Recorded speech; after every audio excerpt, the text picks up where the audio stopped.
Salut, c'est Mathieu de Ludovox et aujourd'hui je suis avec Nicole de Smirk and Dagger Games qui va nous présenter son entreprise, sa maison d'édition. Hi Nicole, how are you? I'm very good. How are you? Fine, a bit exhausted after this first morning of GenCon.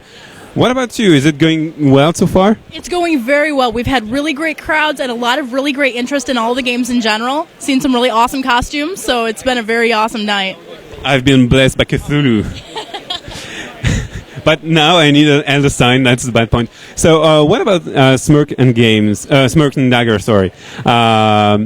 What about it? What's the company and what's your motto?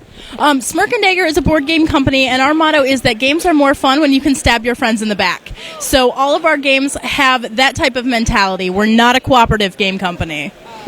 You know that in France, or Germany, we tend to prefer games that are more cooperative, or with indirect interaction. But more and more we get interested by the American style, which is really direct and in which we get engaged more.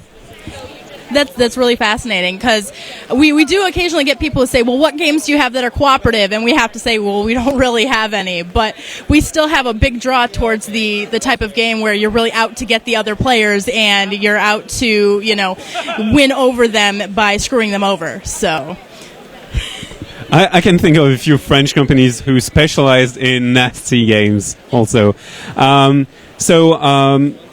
How do you choose a game? Do you have in-house authors and designers, or do you have external authors that submit prototypes?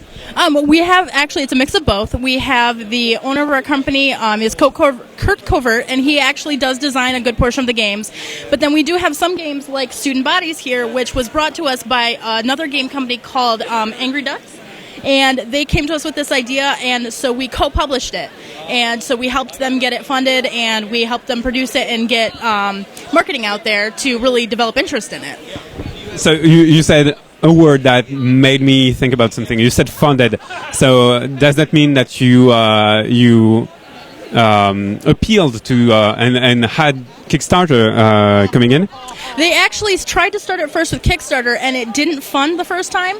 So we had looked at the Kickstarter and decided it was a really great idea. It fit well with our schematic, and so we worked together to get it published as a more developed company. And so we have both of our names on the box and got it out there, and got it more publicity so that they could get the funding for it.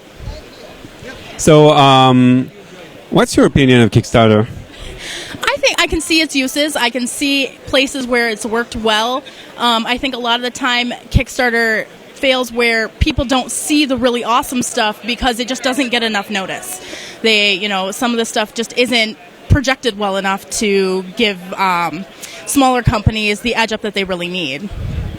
Okay, and you have a box in your hands. Can you tell us about it? Yes, this is one of our best running games. It's called Cutthroat Caverns. It's a game where you and your party are going down into a dungeon and you are fighting boss monsters. In order to survive these tough boss monsters, you need to work together to deal damage. But the only person to get any credit is the person who deals the last amount of damage. So it's a game based on kill stealing. So you want to make sure that you are the one to do the last amount of damage. So to do so, you play cards to stop other people from doing damage, from lessening the amount of damage they do, so that you do the highest amount, kill it, and get all of the prestige. And as for themes, do you have any favorites except for like the backstabbing theme? But more in general, do you prefer fantasy games, or you have a game that is loosely based on Poe? You have a zombie game. So, what about it? As the game company, we have a very eclectic selection. I myself prefer the fantasy type games because that's what I enjoy playing.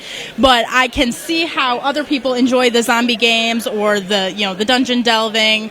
We have the Poe, which is a card drafting game, so it's a different play style. We also have games that are more kids-like.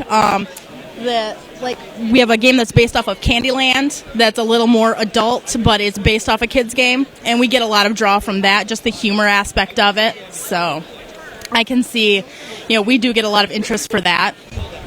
Okay, well, thank you, Nicole, for introducing your company to the French audience.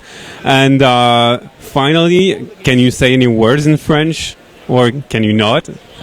I don't know any French at all. I'm sorry. It's okay. It's perfectly okay. I don't know any French either. Oh, wait.